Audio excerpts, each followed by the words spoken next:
All right, so welcome back to another video. In the last video, we were going through this interprovider VPNs exercise. We're looking at the L3 VPN option A, and I had completed the configuration on it. So we're just going through and verifying that everything is correct.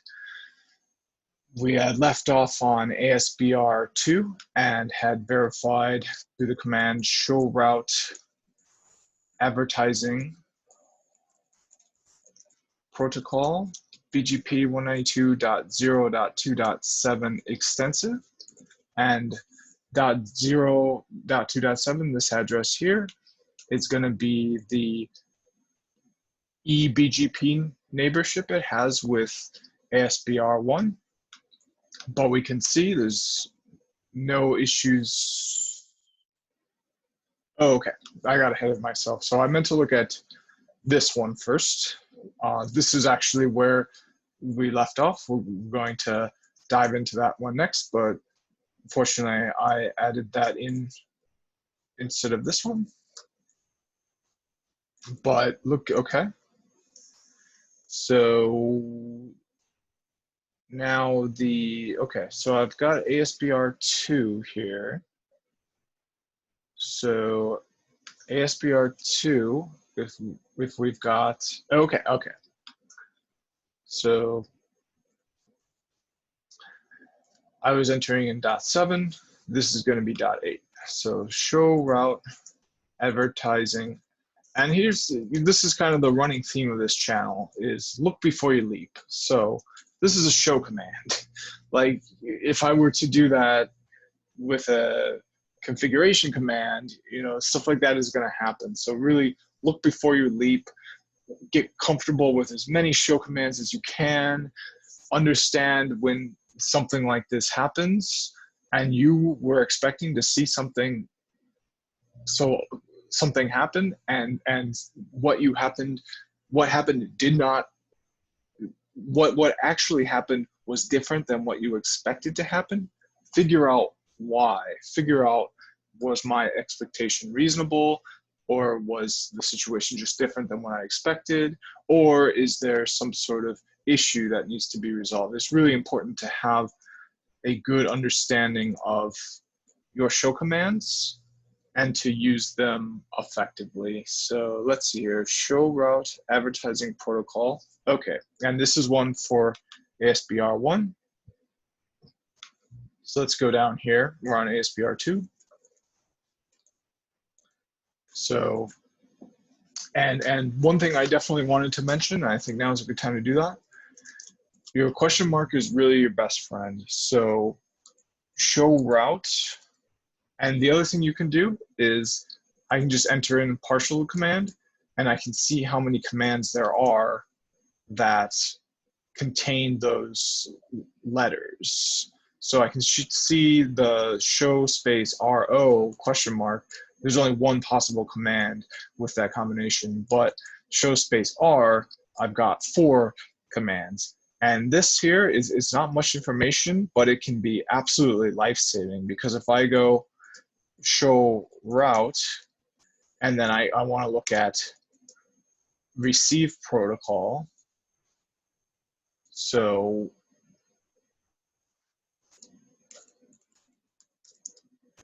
and then enter in the protocol, you can see IP address of neighbor. So just this word here, neighbor, is pretty life-saving, because you might be confused and you might think this is a similar, like you're looking at a specific route the way you would in a routing table. Like I want to see if there's a 10.10.0/24 route. You might think that, oh, this command here is doing that same thing, where I'm checking an actual route that's being exchanged or learned by devices in the network. Well, no, you get that clue here, neighbor. You're actually not doing that. What you're doing is you're specifying from which neighbor do you want to see information that you would see for a command such as this. So it's a completely different way of using an IP address in a command, and you kind of get a clue of how it's going to be used through this description. So yeah, that question mark will sometimes only give you like 3 or 4 words, but that can be all you need to really have a good understanding of how to use a command. So it's kind of a point I hope to drive home as much as I can, is just whenever you're on the command line, you've got the question mark, use it.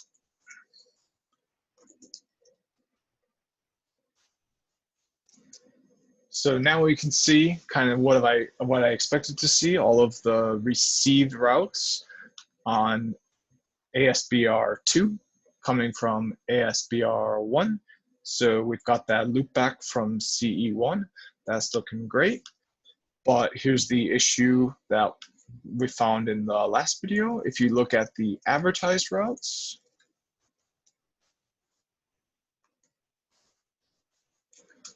there are actually no routes being advertised. And as we saw in the question mark here, this is the IP address of a neighbor.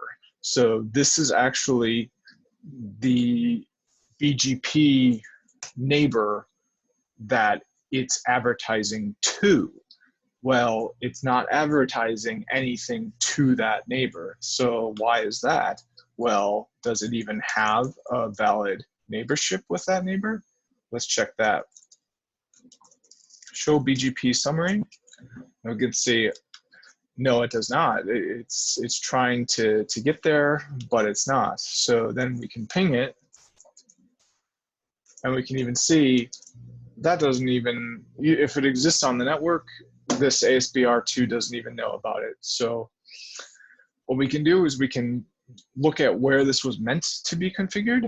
So I'll just go back into the documentation and take a look at where this was meant to go.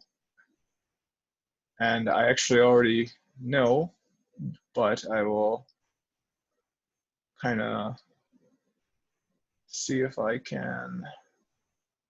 So here we can see, this is where, yeah, I'll see if I can kind of give you a tool to find it out easier yourself.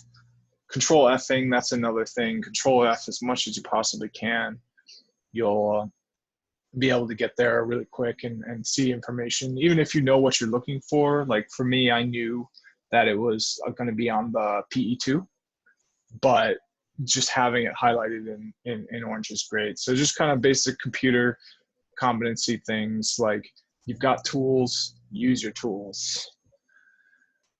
So let's go ahead and log into this PE2 and just verify that this LO0 has this IP address.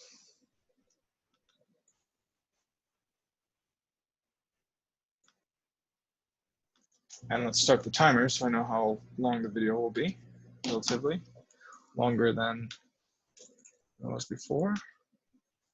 So got the prompt back, so show configuration interfaces LO0.0. Do a display set. You don't have to do a display set, but I kind of like prefer the output, except for now when my icon's in the way. So I'll just do it without display set. And oh, yep, we can see habits taken over whenever there's a 192. It's kind of instinct for somebody who's done a lot of networking to add that 168, because that's the private class C address space, and that's really commonly used. So you don't often see, unless you are the company that owns this public space, you don't often see a 192 without a .0. Just kind of as an aside, just for your own interest, if you want to figure out which company owns that space, you can actually go to ARIN Whois like this, and you can actually enter in that space. So let's see who owns 192.0.0.0. And we can see this is actually assigned to IANA for special use. So it looks like it's not owned by some special company, but we all know that the 8.8.8.8 is used for DNS, and people often ping it to test if their networks can reach the public internet. So we all know that's used by Google. So just as an example on how you can use this to look up who owns a block, we see, yep, here we go, 8.8.8.8.0 through 255. So this is a /24. It's owned by Google LLC. So this is, if you're not used to using this or never heard of this before, so the great tip for beginners, you can have a better sense of the internet as a whole just by kind of understanding who owns the space you're using and that sort of thing.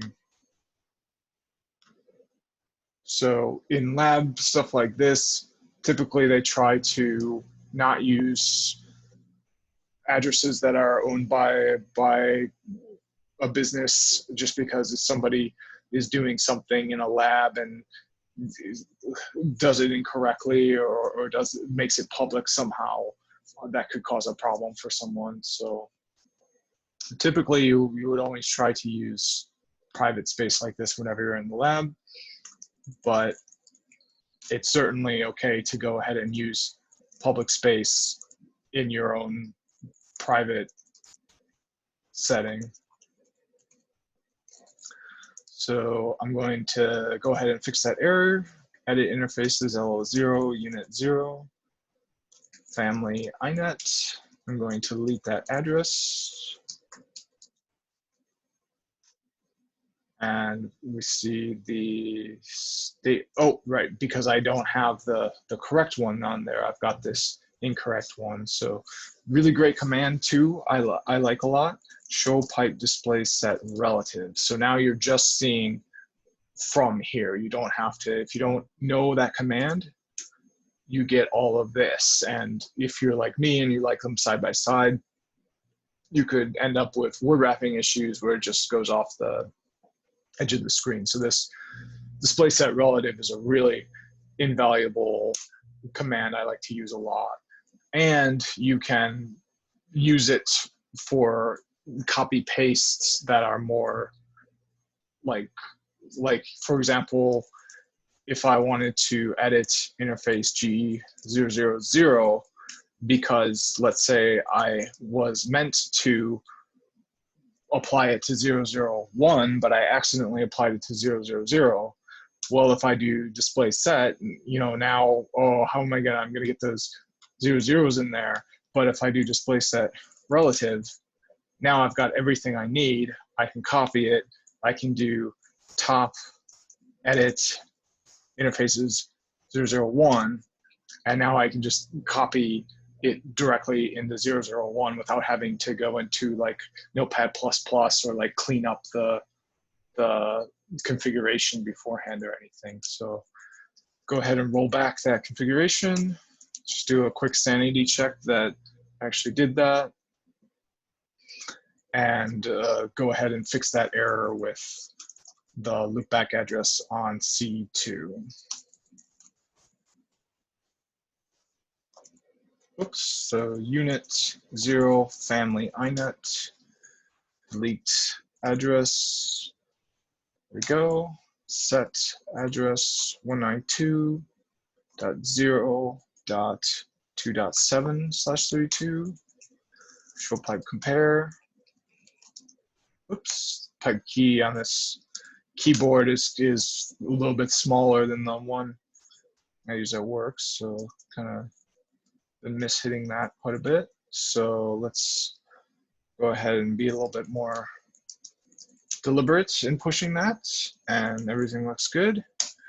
So hopefully we'll be able to see that BGP neighborship come up on ASBR2.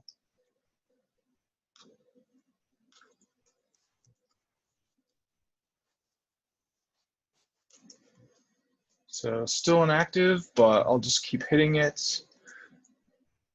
So I'll do a pipe refresh every 1 second, and we'll just kind of sit on it and see if it works.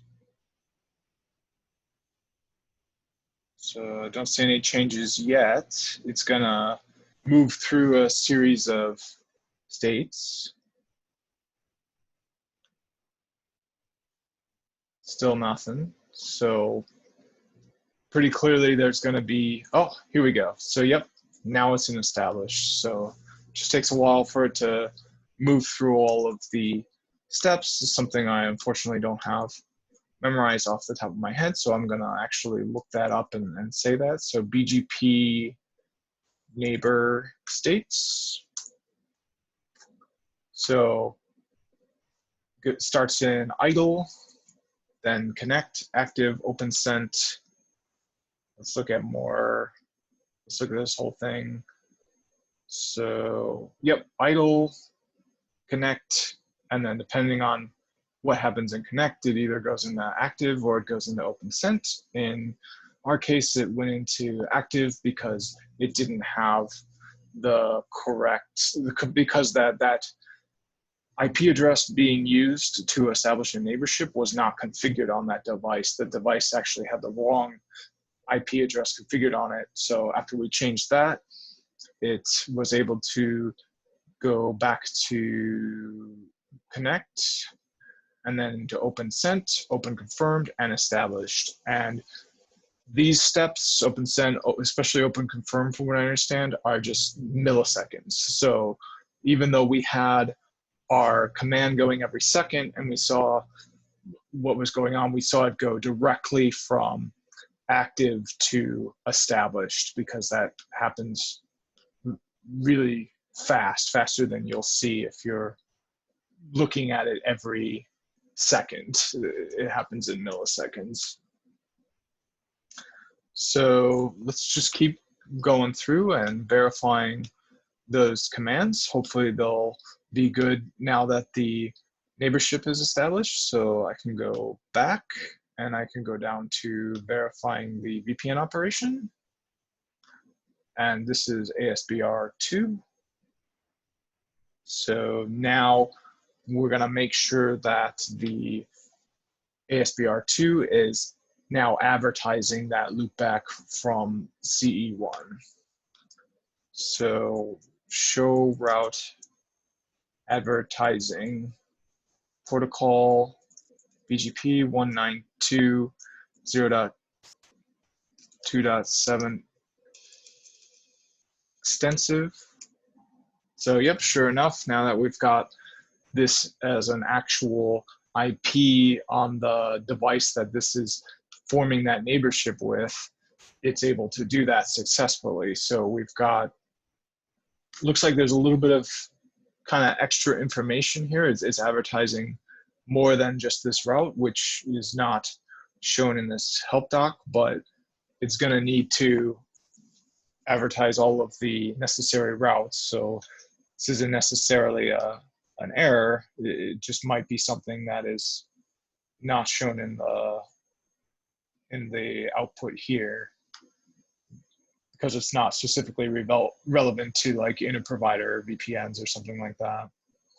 So, but yeah, everything looks good. It's the same old route that we saw before. So it's definitely been able to work its way down here. We want to get it all the way down there so that they can communicate with each other. So let's keep verifying. We'll move on to PE2. Skip the P router. P routers there's really not much to see on them because they're going to have, you'll actually won't be able to see. So if I go on ASBR2, I do show route 192.0.2.1. Yeah, sure enough, you've got it. It's a BGP route. I learned it's in that special table from ASBR1. And then I learned it through this path 0.0.0.0. So I learned it from here. If I want to get to that route, I've got to go out this interface and then go out to where that route is a local, locally connected route. So I need to go out this way. But if you log into a PE router, if you log into a P router, so PE router is going to be different. It stands for provider edge. These are all MPLS terms. So MPLS names. So yeah, MPLS router names you can see here in Google. So Wikipedia is sometimes pretty good. So yeah, here we go. We've got different kinds of names here. We've got a label edge router, provider router. We've got label distribution. So we've got a label switch router, label edge router.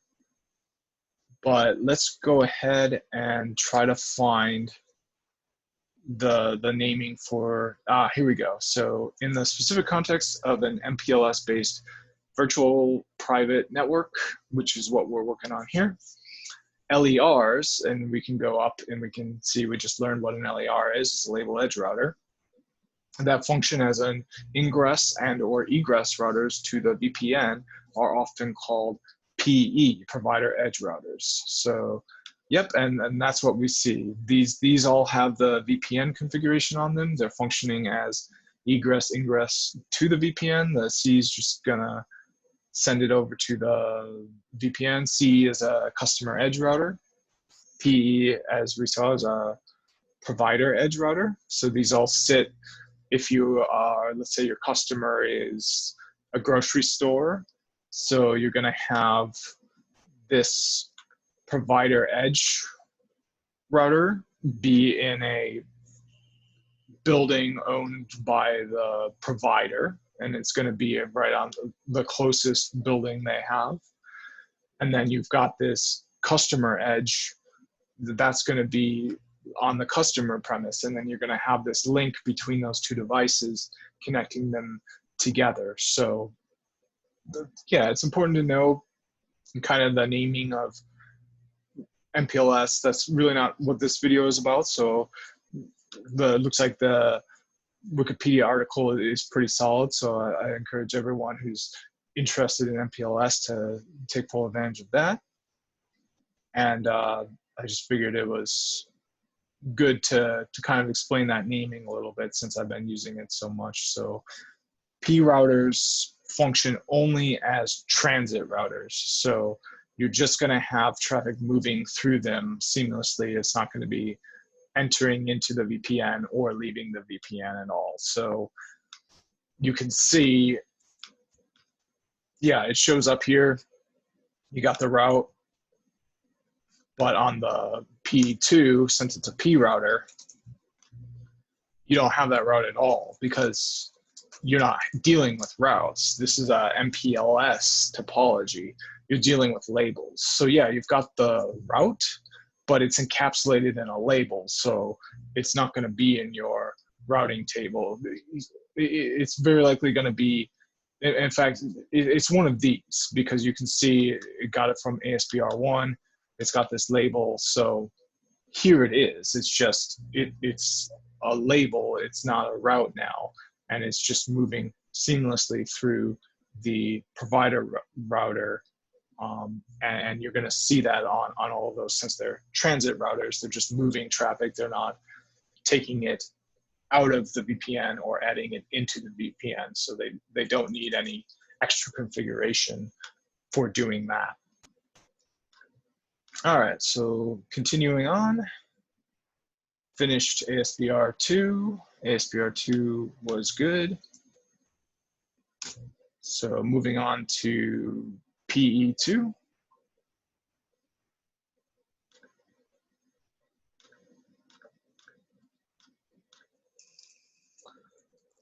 Show route receive protocol BGP 192.0.2.5 extensive. And pop quiz, is that going to be routes receive coming this way or coming this way? 3, 2, 1. Well, if you remember from the earlier video, it's definitely going to be routes coming in this way because we don't even have a BGP connection here. This is going to be a OSPF connection. So anything received by BGP, you know, just because there's only one BGP neighbor, here you're going to have multiple. You're going to have an EGP connection here and a IGP connection here, so it could be on either ors. But since this is a PE in this topology, you know that the traffic you're going to be looking at is coming in from this way. So Let's take a look at that command. And yep, it looks like we've got that. We've got that. It's looks kind of okay. So it's showing up in multiple routing tables, but in the VPN2 CE2.inet.0 table, yep, we've got that same route from CE2 that we've been tracking this whole time. So let's look at the next command, show route. So now we're going to look at the routes advertised, and this will be kind of our final indicator to show that, yep, CE2 is all good to go. It'll be able to communicate with CE1. So if you got a grocery store chain and you've got a chain in Wisconsin, you've got another chain in Illinois, and they want to hook up to your ISP, and they want just a seamless VPN service between those two locations, you're good as long as these are advertising those, as long as the appropriate routes are being advertised from this PE router. And it's more complicated than that. We're kind of into the weeds.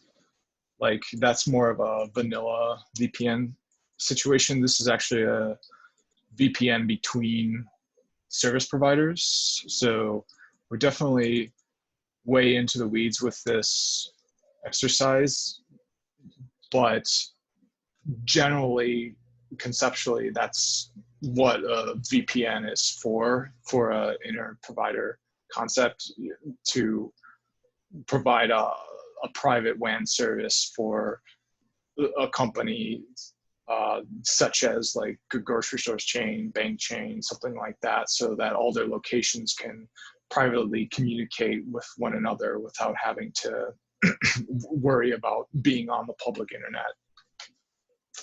People are, are paranoid about their service providers and stuff, but this is what service providers do, is provide private connections for people like that. That's, I think, obviously something that there would be a very high demand for. So that is a lot of what you would do in advanced network engineering, is provide for that kind of command, having a private connection across the public internet. So let's see if we've got it. Yep, there it is. So let's do a final show route.